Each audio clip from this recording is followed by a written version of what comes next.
Good morning students, this is Srishti Upadhyay, faculty of practice Vidyapeeth Rudhauli. बच्चों, आज के वीडियो लेक्चर में हम लोग पढ़ेंगे chapter number 17, the freedom struggle. Freedom struggle means होता है स्वतंत्रता के लिए संघर्ष। इससे पहले आपने पढ़ा था 16 चैप्टर में फर्स्ट वार ऑफ इंडिपेंडेंस। मैंने आपको बताया था कि 17वीं सेंचुरी में 17वीं शताब्दी में कैसे अंग्रेज हमारे देश में आते हैं, ईस्ट इंडिया कंपनी को इस्टेब्लिश करते हैं और धीरे धीरे यहाँ के सारे पार्ट्स को एनेक्स कर लेते हैं, यानी कि हड़प लेते हैं। और कुछ दिन बाद सिपाहियों में विद्रोह होता है, लोगों के अंदर जागरूकता होती है। बहुत सारे राजा महाराजा जो होते हैं उनके अंदर भी ये बात आती है कि ये तो हमारे साथ गलत कर रहे हैं, हमारे ही राज्यों को हमसे छीन रहे हैं, हमको गुलाम बना रहे हैं। जिसका आपने देखा था बहुत बड़ा प्रभाव 1857 में क्या होती है, 1857 की क्रांति में, जिसे अंग्रेज कहते हैं सिपाही विद्रोह, और हम लोग उसको फर्स्ट वार ऑफ इंडिपेंडेंस के नाम से जानते हैं। बट उस विद्रोह को अंग्रेज दबा देते हैं, वो ज़्यादा दिन तक चल नहीं पाता है और फिर से हमारे देश को वो लोग गुलाम बना लेते हैं। तो इस चैप्टर में हम कंटिन्यू करेंगे कि 1857 के बाद कैसे धीरे धीरे अब ज्वाला तो धधक चुकी थी, लोगों के मन में ये चीज़ तो आ चुका था कि हम लोग गुलाम हैं, हमको इनसे आज़ाद होना चाहिए। तो उसी सब के बारे में इस चैप्टर में पढ़ना है कि कैसे हमारा देश आज़ाद हुआ, कैसे किन किन लोगों ने उसमें महत्वपूर्ण भूमिका निभाई। तो ये तो इंट्रोडक्शन था। अब हम लोग पढ़ेंगे, बुक आप लोग ओपन कर लीजिए। सबसे पहले देखिए early struggle. Early struggle means सबसे पहले कैसे संघर्ष किया गया। The revolt of 1857 was the first struggle for independence from the British. 1857 की जो क्रांति थी वो सबसे पहला संघर्ष माना जाता है स्वतंत्रता के लिए, यानी कि देश को आज़ाद करवाने के लिए अंग्रेजों से सबसे पहली क्रांति जो मानी जाती है वो कौन सी है बेटा? 1857 की क्रांति। However, the revolt failed because it was unorganized and scattered. ये क्रांति जो थी, ये विद्रोह जो था, फेल हो गया क्योंकि वो ये अनऑर्गेनाइज था, बहुत अच्छे से ऑर्गेनाइज नहीं था और बिखरा था, अलग अलग जगह के लोग थे और उतना ज़्यादा यूनिटी नहीं थी, उतना ज़्यादा हमारे पास पावर्स नहीं थे, इसलिए ये संघर्ष क्या हुआ, फेल हो गया। द रिवोल्ट हाउएवर सोड the seeds of nationalism among the Indians. लेकिन इस विद्रोह से फ़ायदा क्या हुआ? फ़ायदा ये हुआ कि बहुत सारे भारतीयों के मन में ये बात आ गई कि हम तो गुलाम हैं। अब मतलब ये चीज़ आ गया जब अंदर से कि हम गुलाम हैं, हमें आज़ाद होना चाहिए, तो लोगों के मन में स्वतंत्र होने की एक भावना आ गई, जिससे बहुत सारे लोग भड़क चुके थे। Further many Indians were influenced by the western education and thoughts. धीरे धीरे बहुत सारे भारतीय जो थे वो वेस्टर्न यानी कि पश्चिमी देशों के शिक्षा से और वहाँ के विचारों से प्रभावित हुए। शिक्षा एक ऐसी चीज़ होती है जो कि हमको गुलामी के जंजीरों से आज़ाद करवाती है। ये चीज़ जान लीजिए। अगर हम शिक्षित नहीं हैं तो सामने वाला जो भी हमको बता रहा है उस बात को हम मानते चले जाते हैं, वो चाहे हमारे लिए बुरा हो चाहे भला हो। लेकिन अगर हम शिक्षित हैं तो हमको अपना भला बुरा पता हो जाता है। तो यही बात है, जैसे जैसे लोग एजुकेटेड हुए, लोगों के विचारधाराएं बदली, तो लोग क्या सोचे कि अब हमें आज़ाद होना चाहिए, जो कि पहले से ही एक बार विद्रोह हो चुका था। They started forming association and organizations to awaken the nationalist sentiments among the people. अब लोगों ने क्या किया, नए नए एसोसिएशन, नए नए अभियान शुरू किए, नए नए ऑर्गेनाइजेशन बनाना शुरू किए और लोगों के अंदर राष्ट्रीयता की भावना को जगाने लगे, जिससे लोगों के अंदर अगर देशभक्ति जागेगी तो लोग क्या होंगे, इकट्ठा होंगे और कोई भी चीज़ अकेले नहीं किया जा सकता। लोग मिल करके जब लड़ाई लड़ेंगे तभी लड़ सकते थे, क्योंकि अंग्रेज़ों के खिलाफ लड़ पाना इतना आसान नहीं था। आपने 1857 में तो देख लिया था इस सारी चीज़ों को। The Indian National Congress (INC) was formed in 1885 to unite the people of the country under one common goal. सबसे पहले भारतीय राष्ट्रीय कांग्रेस पार्टी आप लोग आज भी सुनते हैं। तो सबसे पहले इस पार्टी का गठन हुआ 1885 में और इस पार्टी के गठित होने का मेन मकसद था बेटा कि बहुत सारे लोग एक साथ मिल करके एक कॉमन गोल पे, ठीक है, एक सामान्य उद्देश्य पे काम करेंगे और वो उद्देश्य क्या होगा? खुद को आज़ाद करवाना, देश को आज़ाद करवाना, ठीक है। तो ये चीज़ अंडरलाइन कर लीजिएगा। इंडियन नेशनल कांग्रेस कब फॉर्म्ड हुआ था, कब बना था? 1885 में। और इसका उद्देश्य क्या था? कि एक साथ मिल करके लोग देश को आज़ाद कराने का प्रयास करें। The ANC had leaders from across the country to discuss the problems of the people. अब जो INC थी, यानी कि जो इंडियन नेशनल कांग्रेस था, इसके पास बहुत सारे नेता थे और ये सारे नेता मिल करके देश के लोगों के प्रॉब्लम्स को, समस्याओं को सुलझाते थे। They put forward the demands of the people through petitions, ठीक है, memoranda and speeches the British government. ये जो नेता हुआ करते थे, ये लोगों की डिमांड पर, लोगों की जैसे प्रॉब्लम्स हुई, कोई बात हुआ तो उस पर क्या करते थे? अलग अलग टाइम पे भाषण देते थे, लोगों को समझाते थे या अभियान करते थे और ब्रिटिश गवर्नमेंट के खिलाफ चलते थे। They demanded that Indians be appointed to high positions and to end racial discrimination and drain of wealth. उन्होंने डिमांड किया, आपको पता है कि सबसे पहले जब इंडिया में आए थे ब्रिटिशर्स, तो उन लोगों का ऐसा कुछ नहीं था, केवल व्यापार करने के लिए आए। लेकिन धीरे धीरे उन लोगों ने लैंड रेवेन्यू सिस्टम बना दिया, अपना कानून बना लिया।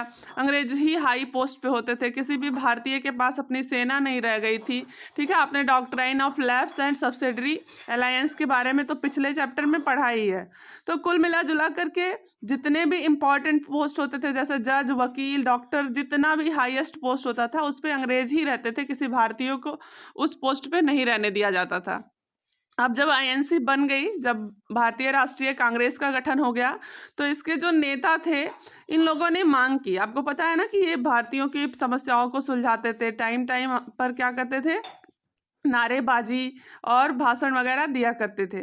तो इन्होंने डिमांड किया कि भारतीय लोगों को भी हाईएस्ट पोजीशन पर मिलना चाहिए, उनको भी पोस्ट मिलना चाहिए, उनको भी जगह मिलना चाहिए और ये जो भेदभाव है ये ख़त्म हो जाना चाहिए। दिस ग्रुप ऑफ लीडर्स, नेताओं की ये टोली या नेताओं का ये जो ग्रुप था, इंक्लूडिंग दादा भाई नौरोजी, अंडरलाइन कर लीजिएगा कि इंडियन नेशनल कांग्रेस में कौन कौन से नेता थे। तो दादा भाई नौरोजी थे, ठीक है, सुरेंद्रनाथ बनर्जी, गोपाल कृष्ण गोखले, वे नोन एज मॉडरेट्स। अब ये जो नेता थे, तो इनको बेटा कहा जाता है नरम दल के नेता, मीन्स मॉडरेट्स थे। ये लड़ाई झगड़ा नहीं, ये शांति से अपनी बात को कहते थे और शांति से ही चाहते थे कि अंग्रेज इनकी बात को मान जाए। बट अंग्रेज इतने अच्छे नहीं थे कि वो हमारी बातों को बहुत शांति से मान जाते। प्यार से हम लोग कह रहे हैं तो प्यार से हमारी बातों को समझ जाते। तो एक दूसरा भी ग्रुप था, they believed in persuading the British government to grant their demands. और ये जो गोपाल कृष्ण गोखले, सुरेंद्रनाथ बनर्जी, दादा भाई नौरोजी, मॉडरेट्स लोगों का जो ग्रुप था, ये लोग विश्वास करते थे कि अंग्रेज हमारी बात आसानी से मान जाएंगे। However their demands were not met on their way and protest failed. और इनकी जो बातें थी, इसको अंग्रेजों ने नहीं माना और इनका विरोध जो था वो फेल हो गया। क्या समझा आपने अभी तक?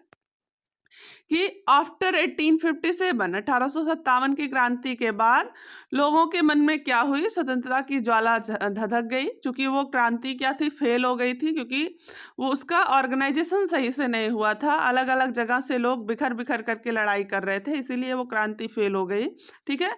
अब चूंकि लोगों के मन में स्वतंत्र होने की भावना जग गई थी, तो जिसके बाद 1885 में इंडियन नेशनल कांग्रेस का गठन हुआ। उसके जो नेता थे वो मिल करके एक साथ कॉमन बातों पे देश को आज़ाद कराने के लिए प्रयास करते थे और भारतीय लोगों की समस्याओं को सुलझाते थे। उनकी मांग थी कि भारतीयों को भी हाईएस्ट पोस्ट पे जगह मिलनी चाहिए। ये जो भेदभाव हो रहा है वेल्थ को लेकर के, ये सारी चीज़ें नहीं होनी चाहिए। अब एक ग्रुप बना सबसे पहले मॉडरेट्स, जिसे नरम दल कहा जाता है हिंदी में। उस ग्रुप में नेताओं का नाम मैंने आपको बताया, दादा भाई नौरोजी, सुरेंद्रनाथ बनर्जी, गोपाल कृष्ण गोखले। ये लोग चाहते थे कि समझदारी से, शांति से हम समझा रहे हैं अंग्रेजों को, तो शांति से हमारी बात मान जाएंगे। लेकिन ऐसा नहीं था, अंग्रेज इतने आसानी से नहीं माने और इनका विरोध जो था वो फेल हो गया। तो अब हम आगे कंटिन्यू करेंगे, देखिएगा। एज ए रिजल्ट क्या होता है? परिणाम स्वरूप more intense agitations followed, led by Lala Lajpat Rai in Punjab, Bal Gangadhar Tilak in Maharashtra and Bipin Chandra Pal in Bengal, ठीक है। There were known as Lal Bal Pal. Underline करके और लर्न भी कर लीजिएगा। परिणाम स्वरूप जब ये जो शांति से बात को अपने समझा रहे थे, आपने देखा ना, 3 नेताओं का नाम आपने देखा था, इनकी बातों को अंग्रेज नहीं समझे तो क्या हुआ, 3 लोग थे, लाला लाजपत राय जो कि पंजाब से थे, बाल गंगाधर तिलक जो कि महाराष्ट्र से थे, बिपिन चंद्र पाल जो कि बंगाल से थे। इन तीनों लोगों के ग्रुप को बोला जाता था लाल बाल पाल, ठीक है। और ये लोग कह सकते हैं कि थोड़ा सा हिंसात्मक रूप से, थोड़ा सा जबरदस्ती, थोड़ा सा प्रोटेस्ट और ज़्यादा बढ़ा करके इस तरह से उन्होंने अंग्रेजों के खिलाफ विरोध शुरू किया और उन्होंने डिमांड किया Swaraj our self government, Swaraj हमारा जन्मसिद्ध अधिकार है, इनका ये नारा था। और बाल गंगाधर तिलक जो आप सुन रहे हैं, इन्हीं का नारा था स्वराज हमारा जन्मसिद्ध अधिकार है।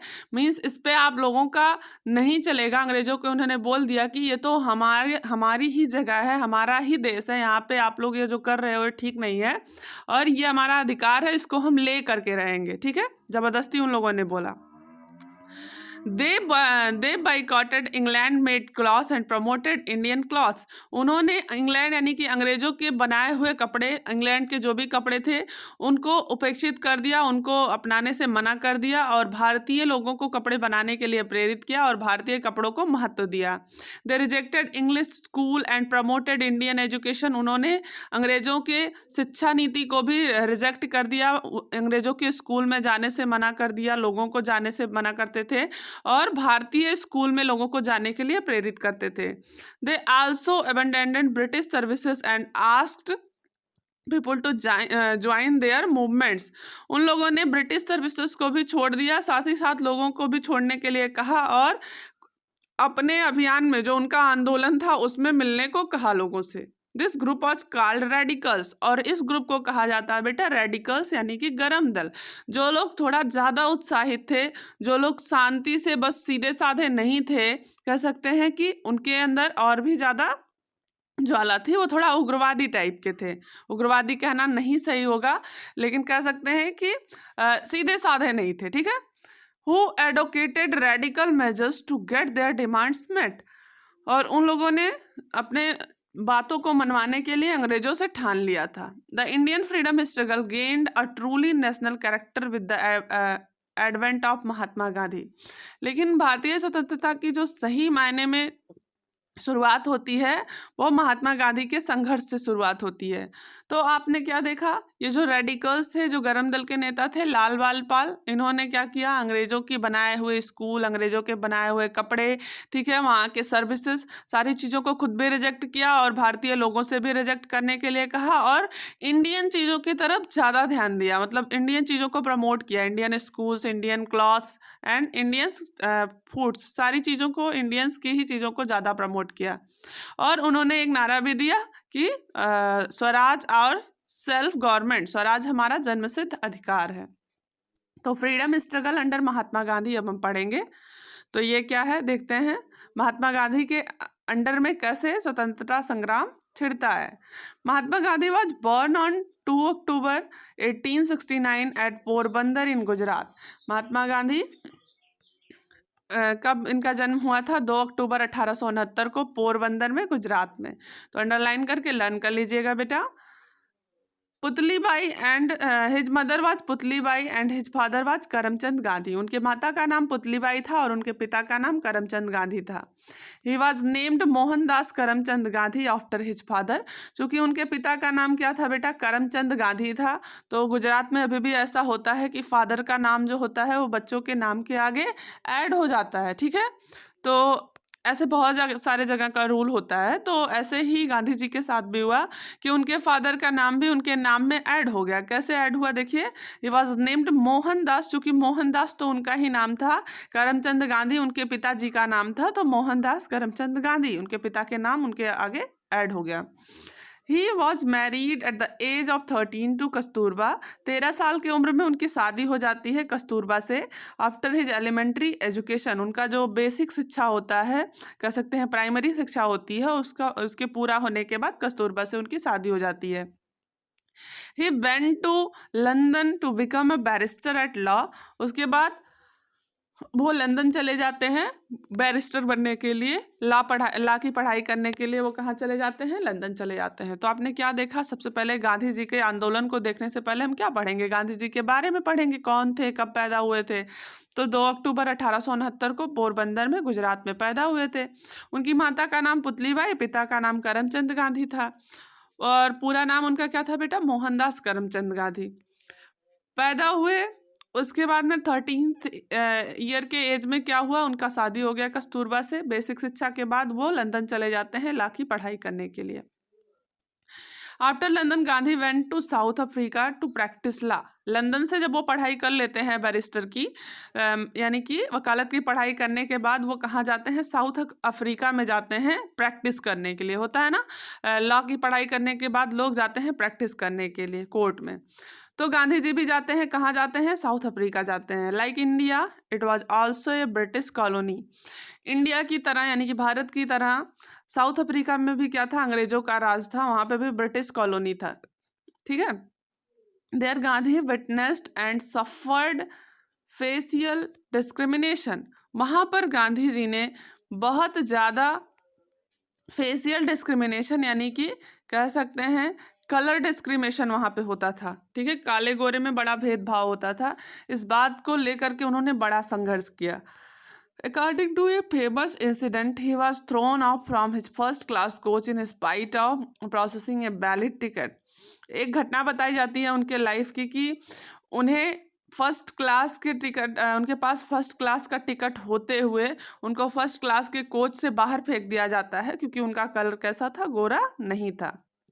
तो आप देख रहे हैं कितना ज़्यादा संघर्ष है उनके लाइफ में, लेकिन वो क्या करेंगे, इस बात को ठानेंगे और इस बात को ख़त्म करके ही आएंगे वहाँ से। ये जो कलर का भेदभाव है, इस चीज़ को पूरी तरह से मिटा करके आएंगे। तो जो कि उनके पास था, टिकट होने के बावजूद भी उनको क्या किया जाता है बेटा, हटा दिया जाता है, भगा दिया जाता है फर्स्ट क्लास के कोच से। The incidences were the turning points in his life and shaped his belief to in सत्याग्रह। अब ये जो घटनाएं हो रही थी उनके जीवन में, ये उनके जीवन में बहुत बड़े बड़े मोड़ ला रही थी और उनके जीवन का उद्देश्य बन गया सत्याग्रह। सत्याग्रह मीन्स एक आंदोलन था। आगे देखते हैं, he fought and won civil rights movement in South Africa on the basis of this principle. और वो लड़ते हैं और वो सामाजिक अधिकार पा लेते हैं। ये जो कलर का भेदभाव था, जो काले गोरे लोगों में साउथ अफ्रीका में भेदभाव चल रहा था, इसके लिए गांधी जी लड़ते हैं और वहाँ पे इस बात के लिए वो जीत जाते हैं। लोगों में इस भावना को ख़त्म करके चले आते हैं। ठीक है, तो उनका एक मूवमेंट साउथ अफ्रीका में भी चलता है जो कि याद करने लायक है। कौन सा मूवमेंट है बेटा, ये सत्याग्रह वाला, जो वहाँ पे कलर डिस्क्रिमिनेशन हो रहा था उसको वो ख़त्म कर देते हैं। अब देखेंगे इन 1915 में Gandhi arrived in India from South Africa. Gandhi ji India आते हैं साउथ अफ्रीका से। ठीक है, 1915 में गांधी जी कहाँ आ जाएंगे, इंडिया आ जाएंगे साउथ अफ्रीका से। Soon he led their early local movements in Champaran, Kheda and Ahmedabad. और जल्द ही वो अपने मूवमेंट्स यानी कि अपने आंदोलन शुरू कर देते हैं चंपारण में, खेड़ा में और अहमदाबाद में। Gandhi was successful in leading all the movements through satyagraha. और गांधी जी अपने सारे मूवमेंट्स को सत्याग्रह के थ्रू चलते थे, यानी कि अहिंसा नहीं करते थे, हिंसा नहीं करते थे, अहिंसा के रास्ते पे चलते थे, शांति से अपने प्रोटेस्ट को चलते थे, लेकिन इंडियन चीज़ों को ज़्यादा बढ़ावा देते थे।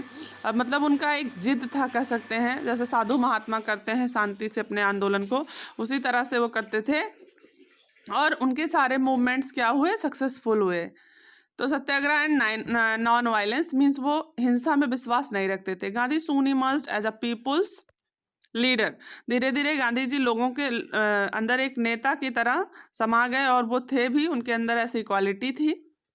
तो क्या देखा आप लोगों ने कि 1915 में जब साउथ अफ्रीका से वो आते हैं इंडिया में, तो वो जल्द ही अपने कुछ आंदोलन शुरू कर देते हैं चंपारण, खेड़ा और अहमदाबाद के लिए, और उनके सारे जितने भी मूवमेंट्स थे सब सक्सेसफुल होते हैं, कोई फेल नहीं होता है। और उनके आंदोलन करने का जो तरीका था वो कैसा था, सत्याग्रह एंड नॉन वायलेंस, यानी कि सच्चाई और अहिंसा के रास्ते पे चलते हुए वो क्या करते हैं, जीतते हैं। अब क्या हुआ, धीरे धीरे अपने आंदोलनों से वो लोगों के मन पे राज करने लगते हैं, एक नेता के रूप में फेमस हो जाते हैं। वो champion local causes and achieved results. और क्या होता है, एक ऐसा नेता जो कि सामाजिक तथ्यों पर, सामाजिक बातों के लिए लड़ता है अंग्रेजों से, और उसे कह सकते हैं कि रिजल्ट भी मिल रहा है, परिणाम भी मिल रहा है, वो जीत भी रहा है ना।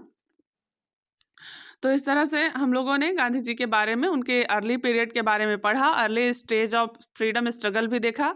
अब हम थोड़ा सा यू नो व्हाट पढ़ेंगे, और इससे आगे हम लोग नेक्स्ट वीडियो लेक्चर में पढ़ेंगे, ठीक है। तो देखिए यू नो व्हाट में क्या है, Rabindranath Tagore give the title Mahatma to Gandhi, Gandhi in turn confirm the title Gurudev on Tagore.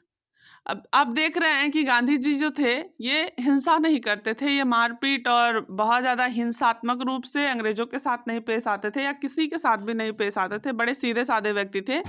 तो इसी नाते लोग इनको महात्मा, और महात्मा जैसे थे भी। तो रविंद्रनाथ टैगोर आपको पता है बहुत फेमस है, जिन्होंने राष्ट्रगान को लिखा है। इन्होंने महात्मा गांधी को, यानी कि गांधी जी को महात्मा का टाइटल दिया, ठीक है। पहले तो इनका नाम मोहनदास करमचंद गांधी ही था, गांधी के नाम से फेमस थे, लेकिन रविंद्रनाथ टैगोर ने इनको एक टाइटल दिया महात्मा का, ठीक है। और महात्मा जब उन्होंने दे दिया, फिर से वो क्या बन गए, महात्मा गांधी। आज हम लोग पढ़ते हैं और जानते हैं महात्मा गांधी। तो महात्मा गांधी के आगे ये महात्मा वर्ड जुड़ने का क्या रीजन है, रविंद्रनाथ टैगोर जी ने ये टाइटल दिया था इनको। बदले में गांधी जी रविंद्रनाथ को एक टाइटल देते हैं, उस टाइटल का नाम है गुरुदेव, ठीक है। तो रविंद्रनाथ टैगोर को गुरुदेव भी कहा जाता है, आप लोग याद रखिएगा। अब इससे आगे हम लोग नेक्स्ट चैप्टर में पढ़ेंगे, नेक्स्ट चैप्टर नहीं, नेक्स्ट वीडियो में पढ़ेंगे इसका आगे वाला पार्ट। इतना आप लोग रिवाइज करेंगे, और सारी चीज़ों को, जो भी इम्पॉर्टेंट चीज़ें हैं उसको पॉइंट आउट करके नोट करते रहेंगे। Okay, thank you.